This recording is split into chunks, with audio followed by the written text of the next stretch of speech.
तर मित्रांनो, पुन्हा एकदा माझ्या ब्लॉगमध्ये तुम्हा सर्वांचं स्वागत आहे. आज आपला चौथा ब्लॉग आहे.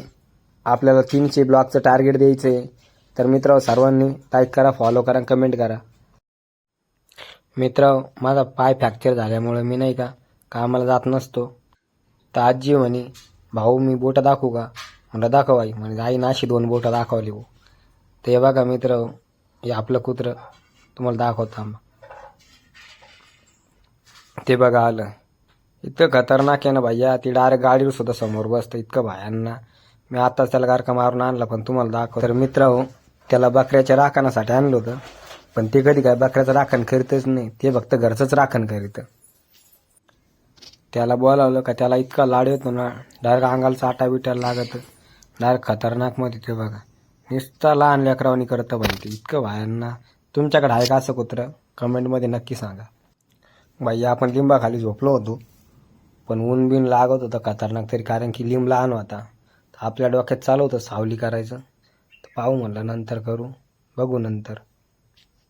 उन्हामुळं पाणी बी फार गरम होतं, म्हणून आईनं मला आयडिया दिली, भाऊ त्याला पोते बांध म्हणे, पाणी एकदम थंड होऊन जाईल. तर बघा मित्रांनो, किती ऊन पडलंय. इतकं ऊन पडलंय ना, तर डायरेक्ट खाली सुद्धा चालता येत नाही. डायरेक्ट चपला सुद्धा असे नीचे चटके बिटके बसत्या. तर एवढ्या उन्हात हे बघा मी सावली बिवली केली. तो व्हिडिओ काय भाई मी टाकला नाही, कारण की माझ्या फोनची चार्जिंग संपेल होती, त्याच्यामुळे व्हिडिओ काढायला टाईमच नाही भेटला. आणि मला बांधणं महत्त्वाचं होतं, कारण की ऊन लागत होतं, त्याच्यामुळं हे बांधले. बघा मस्त. आजी म्हणे भाऊ तू कॅमेरा घेऊन आला, तर आजी मस्त पदर बिदर घ्यायला लागली. भाई हे संस्कार राहते जुने, जे आता राहिले नाही.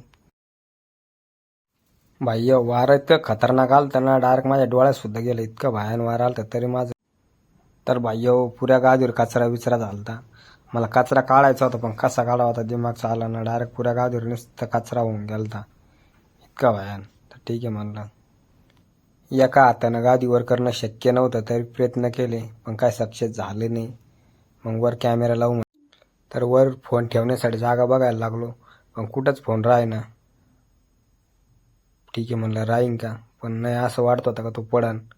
मग ठीक आहे पुन्हा काढून घेतला. तेवढ्यात प्रीती आली. मग मी मस्त गादी बिदी झटकवली, तिनं कॅमेरा बिमेरा धरला. मस्त गादी चांगली झटकून बिटकून घेतली मस्त. बाकी म्हणलं आता हिला मस्त लगेच उलटी टाकून देऊ. मग हिला मस्त उलटी टाकून दिली, आणि मग मस्त साईडला मस्त सारखी वडून घेतली. भाई आजी म्हणे राहीन का नाही भाऊ, वारं जर आलं तर उडून जाईल.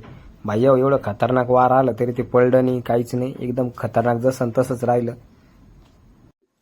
भाई आजीने सांगितल्याप्रमाणे पाणी मस्त थंड झालं बरं का. तर आजी म्हणे भाऊ थंड पाणी घेऊन ये, मस्त बाकी जेवण करू आपण.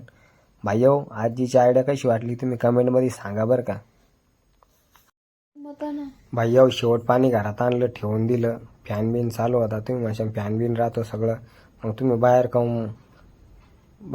काय ग, तुम्ही म्हणशा फॅन बिन आहे घरात एकदम ओके, तरी बाहेर तू सावली खाऊन केली. तर तुम्हाला सांगतो थांबा. सावली बांधल्यामुळं पुरे अवसंग खराब होऊन गेलं. तर म्हणलं हात बीत धुवून घेऊ, तोंड बिन धुवून घेऊ मस्त बाकी उन्हाचे तोंड हातपाय धुतले, फ्रेश वाटलं एकदम मस्त बाकी. मग घरात म्हणलं जेवण बिवण करायचंय. मस्त फॅन खाली जाऊन उभा राहिलो मस्त. तिकडं फॅन जरी उन्हात गरम हवा, डोकं वल्ल केल्यामुळं फॅनच्या हवेने एकदम गार वाटत होतं. तर मित्र हे फॅन उन्हामुळं लय गरम वाफ फेकितो, त्याच्यामुळं बाहेर सावली केली ती मी बसायसाठी. सावली बांधल्यामुळं फार भूक लागली होती, म्हणलं आता पहिले जेवण करून घ्यावा, तेव्हा कुठं बरं वाटन. तर मित्र आजचा ब्लॉग आपला इथंच संपला. भेटू पुढच्या ब्लॉगमध्ये.